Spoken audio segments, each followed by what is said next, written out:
Hello, and welcome to the first episode of the Marketing Encore.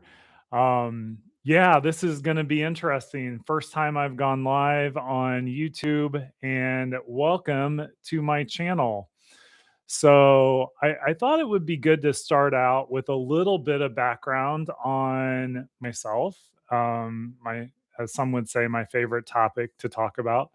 Um, but I have been in marketing for 30 years now.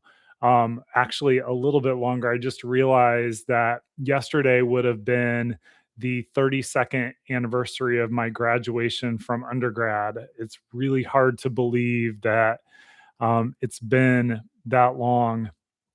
And I have a lot of friends who have already had children graduate from undergrad. So, yeah, definitely a little bit surreal. But in those 30 plus years of marketing, I've survived things like fax machines, uh, Blackberries, MySpace, banner ads, QR codes, and learning those for the first time really during COVID. Um, and now artificial intelligence. And, as I have been developing the Marketing Encore, one of the areas that I'm really focused in on is being a 50 plus marketer in the era of AI. And so, really kind of focusing a lot of the content on what that is like, what that experience is like, and kind of what it means for people that are a little bit more seasoned in their career. Um, I'm currently balancing a lot of different roles and areas. So I'm a full-time chief marketing officer for Seven Corners. And if you have not ever purchased travel insurance, I would suggest that you do for your next trip, especially in these very trying times of travel that we're in.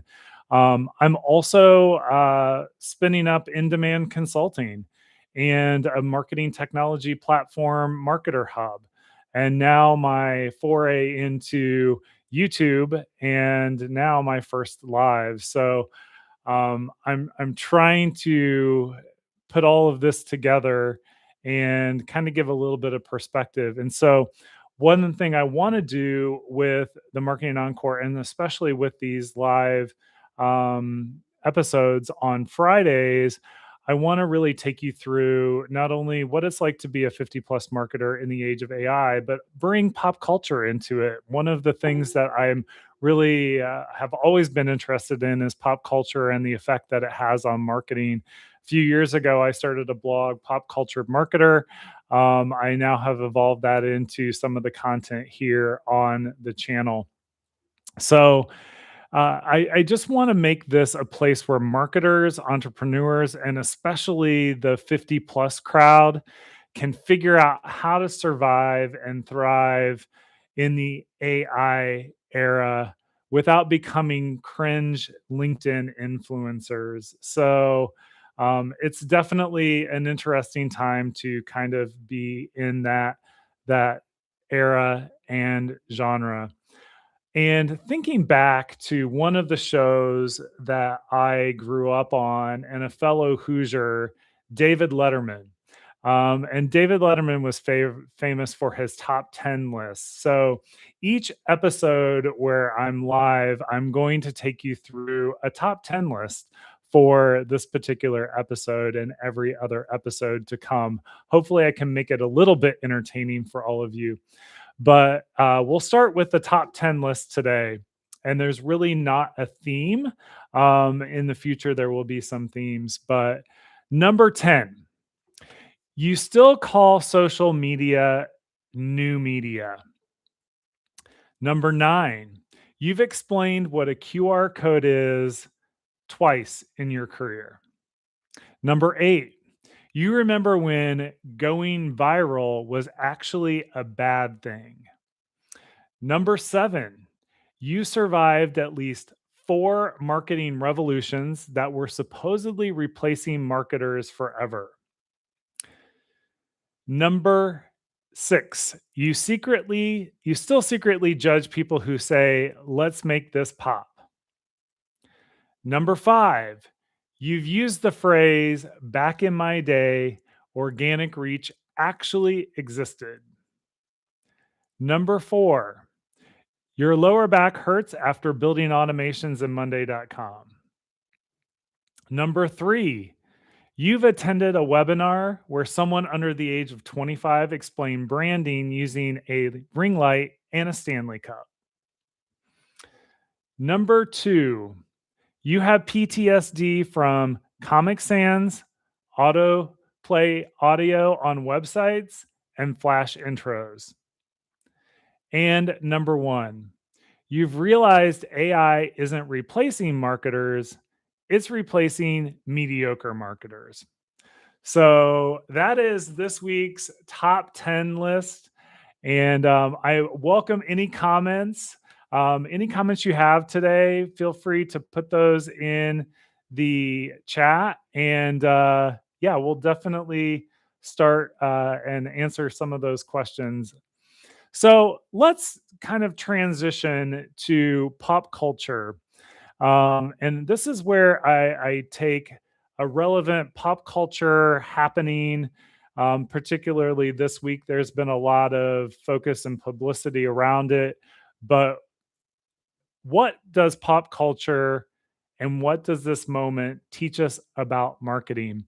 And for that, this week, I'm going to talk about how many of you have heard about the mayoral race in Los Angeles?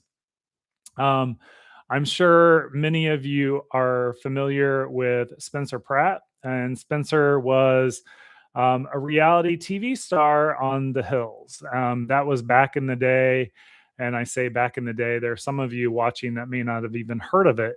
But he and Heidi, or what they were called at the time, Spidey, were very popular on the reality TV circuit. And this mayoral race has been very interesting with respect to marketing and branding. And I would say typically politics is a good example of branding and messaging.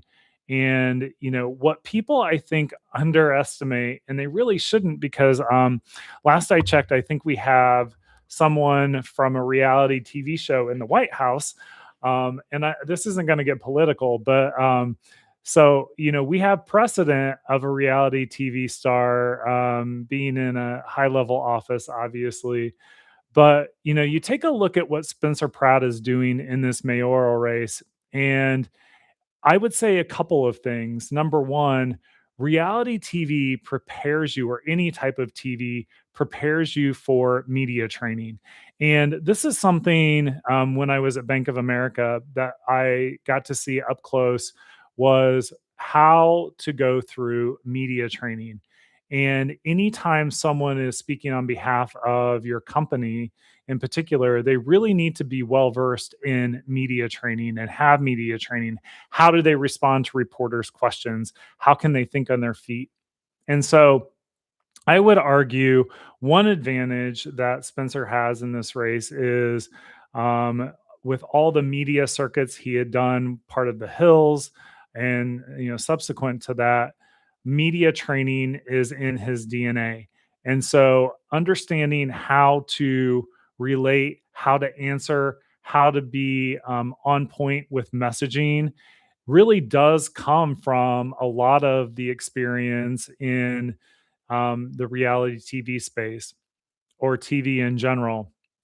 The other thing that's been really interesting is Spencer's use of social media, and how um, basically using even AI, which I'm surprised that that's not regulated in political ads, and I think some of it may be when you look at a higher level office. But you know, he has been very good at leveraging the social media and AI video creation to get across messaging. There's one that I saw where the villains were Gavin Newsom and Mayor Bass, and it was pretty interesting what type of messaging that can convey. And you know, we've seen really the shift in the political environment where a lot of politicians have a strong social media presence. But, what this kind of teaches us about marketing is staying on message, being innovative with social media, also being authentic. The one video that really got a lot of publicity was the juxtaposition of the homes of his competitors versus his uh, RV, in essence, parked on his where his house was that was destroyed in the Palisades fire. And so, I think the other thing that is at play is authenticity and relatability. And in a town like Los Angeles, I think Spencer is very relatable, and very authentic to who he is. He's a true Angelino. And this isn't an endorsement, but this is more of a commentary on how social media comes into play, media training comes into play, and being authentic, which I think are all things people crave, especially in this age of artificial intelligence, where artificial intelligence is doing video creation, image creation, writing blog content, and bringing authenticity to the messaging for this political race is something that I think is an advantage for Spencer. So, it'll be interesting to see how this plays out.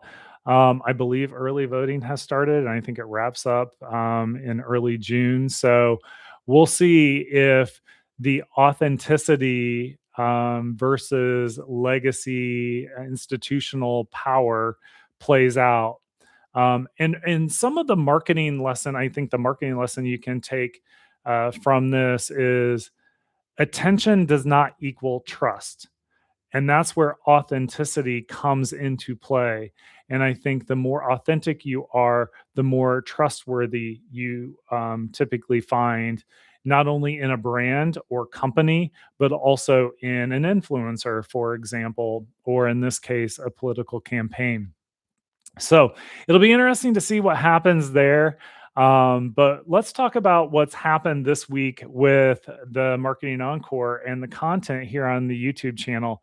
And I'm kind of getting into this content cadence where the Marketing Encore on Mondays is really a reflection of what my personal life is with my job, my full-time CMO job, which I'm very committed to, and then what's happening with kind of spinning up this other component from a consulting perspective and the marketing technology platform. They kind of all come into play. And then on Tuesdays, I produce a segment around the marketing mindset. And this is going to really focus in on that 50 plus marketer and how they can survive and thrive in today's environment of job creation due to AI, and how job elimination could potentially play out. And then on Wednesdays, right now, it's primarily my blog content on In Demand called In Demand Insights. And I'm thinking of bringing more of a demonstration type of video to the table for Wednesdays. So look for that to come. It really is a function of time that I have to create that. But we might be looking at how AI tools play into the marketing segment, and how some of the, I get kind of like Oprah's favorite things. What are my favorite AI tools and how am I using them? So I'll be kind of walking everyone through that. And then on Thursdays, I do a segment on Tactical Trust Thursday, or Tactical Truth Thursdays, where I take and really kind of expose the truth behind marketing items. And I'll talk a little bit about what, if you haven't seen the video for this week, what that looked like. And then on Fridays, I'll be doing these live, and hopefully I'll be having some people join me in these conversations. So you don't have to sit and listen to just me for 30 minutes, but we'll continue to evolve what this live offering is going to be like. And so that pretty much wraps up the weekend content with respect to the Marketing Encore. So I just wanted to take you through this week's marketing mindset, and that was my content on Tuesday. If you haven't seen the video, I would ask that you take a look at it. I appreciate the support. Subscribe, like, and set those alerts for content coming out of the Marketing Encore. But this week, I looked at 5 key areas for a 50 plus marketer. And I talked about the first concept is the digital ghost town. And this really is people my age and a little bit older that have an outdated LinkedIn profile. They may have an old headshot, an old bio. There hasn't been any activity online to make it look like they've even checked out industry conversation in their area. And so, one of the goals that I've had for myself, and again, this does age me, but I've been a pretty active Facebook user, and I've tried to pivot my use of Facebook over to LinkedIn and engage in more conversations on the LinkedIn channel or LinkedIn platform than I do on Facebook. And so, I think people who are my age that are actively managing their LinkedIn profile, actively engaging in conversations, and maybe even producing some content. I have a few news articles out there that I've pushed out on my LinkedIn page, and not the in demand page, but the Greg Jung page. The second area that I spoke to in the marketing mindset this week is my resume speaks for itself fallacy. And that's where you really rely on just your credentials and job titles instead of really building a compelling personal brand story around the value and the insight that you bring to the table. I think this is really important. We're shifting from credentials to storytelling or credibility from experience. And, I think that's an important factor in your overall LinkedIn approach and the content that you post on LinkedIn. The more you can tell a story about what you've done versus just list your positions and roles and responsibilities or accolades, I think the better. The other thing is starting out your LinkedIn profile and leading with 25 years plus of experience um, without really connecting that experience to modern trends and future focused thinking. I kind of referenced this in like the prison sentence, right? 25 years time served. So, if you can kind of again tell that narrative and do more of how does your experience and what have you experienced translate into results. The other thing that's really important is this fallacy and thinking of how you're just living in a networking echo chamber. You're just around the same types of people. And that has been something that's been interesting throughout my career, where I've gone all the way from software marketing to marketing for an electric propulsion company, basically electric motors for boats in Munich, Germany, to working with a data science company, to now we're leading the selling of and marketing of travel insurance. I think it's important to really expose yourself to people not only outside of your age demographic, but also maybe outside of your expertise. I typically say marketing is marketing, but really, when you look at different industries and different contacts in those industries, it really helps expand your network and take you out of that echo chamber that you may be accustomed to. And then finally, projecting a know it all attitude. And this would be where you could accidentally come across as dismissive or resistant to new ideas and not willing to learn, instead of showing really some curiosity and collaboration. Um, you know, One of the things that I do when I can't sleep, and I'll give you an example from just this morning. I woke up a little bit before 5 and I turn on YouTube. And this isn't a promotion for YouTube, but I turn on YouTube, and I watched an episode or a video on using Claude to visually design emails. Number one, I've never used Claude. And at work, all of our engineers, software engineers, are moving to Claude Code. And so it was fascinating to compare and contrast that to Chat GPT, which is what I typically have been utilizing, and how design works in Claude. And so, in that 15-minute video, I now came away with something that I'm going to try out this weekend. I'm going to take a look at Claude and what it can do.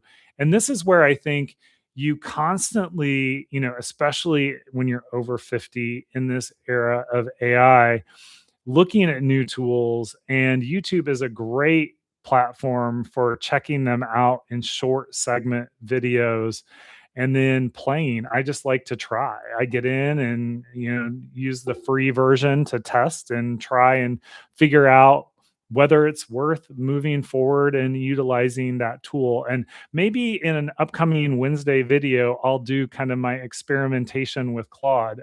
So something to potentially look forward to. My Tactical Truth Thursday focused around logos, brand logos. And, this goes back to when I was at Bank of America. I remember working in global marketing and corporate affairs with the brand team and learning that we didn't have the brand on a cake, for example, because you don't want to cut the cake. Back in the day, and this was again dating me back in the early, like, 2013, before that, in the early 2010s, we wouldn't have the brand on NASCAR. And now Bank of America sponsors NASCAR because you didn't ever want to see the brand in an accident. We didn't have it on clothing and pants. You didn't want to sit on the brand. There were a lot of interesting things. And I think those standards have kind of relaxed a little bit. But my Tactical Truth Thursday was just around the fact that simple logos will outperform complex ones because they're typically more memorable and scalable. You think of iconic brands like Nike, the swoosh. I'm not wearing any brands today, but when I recorded that video, I was wearing Nike. I didn't even realize it. The other thing is trendy logos age fast and they often lead to expensive rebrands. They go out of style quickly. And I have a video on here about Cracker Barrel and what they tried to do. Now, I don't know that they were trying to chase a younger demographic with their logo, and get out of that 1990s road trip era, but they quickly reverted back. And so don't be chasing trends with the logo. And a great logo isn't about cost, it's about clarity, timeliness, and versatility. And so I think those are all things that are um, really important. And going back to Bank of America, we even had, a Flagscape. That was the name of not only our intranet, but it was the name of the actual Bank of America logo, was the Flagscape. So I still think that's an amazing. I love my time with Bank of America and the brand, and I learned so much in marketing when I was there. But I do really respect the Flagscape. And One America, you're infringing on the Bank of America brand if you ask me, or the logo if you ask me. Anyway, I don't want to get myself in trouble. So that's gonna kind of wrap it up for today. Again, getting my footing on this live concept. Of course, if there are any questions, feel free to reach out. If you've enjoyed today's conversation, please make sure you subscribe to the Marketing Encore YouTube channel, because every week I'll be talking about real world marketing, always getting that pop culture angle in there, artificial intelligence, branding, business growth, all kinds of concepts. And I welcome ideas. So feel free to send me any ideas. My email is in the banner of the YouTube channel. So feel free to reach out there. And if your business needs help navigating this in the new era of marketing, AI, marketing automation, customer engagement, be sure to check out In Demand Consulting. We've got ways in which we can help your business grow, whether that's just coaching, whether that's fractional consulting, and whether that's, through technology platform, which I'll talk about here in a minute. But, we're really here to help in a lot of different ways. So be sure to go to growwithindemand.com and check out the In Demand Consulting website. And if you're looking for an all-in-one marketing platform built for small and growing medium-sized businesses, definitely take a look at Marketer Hub, and that's mktrhub.com. That's our platform. It's designed to help small and medium businesses manage their CRM, automation, email marketing, social media marketing. We can even vibe code in AI Studio, um, new websites, landing pages, funnels. We've got AI tools, voice receptionist, all of it. You don't need 17 different subscriptions or a full-time IT department. Marketer Hub makes it easy. So thanks for hanging out with me for this episode 1 of the Marketing Encore. Remember, the platforms will change, the algorithms will change, but great storytelling and authentic human connection will never go out of style. So, with that, thanks for watching. Have a great weekend, and I will see you next week.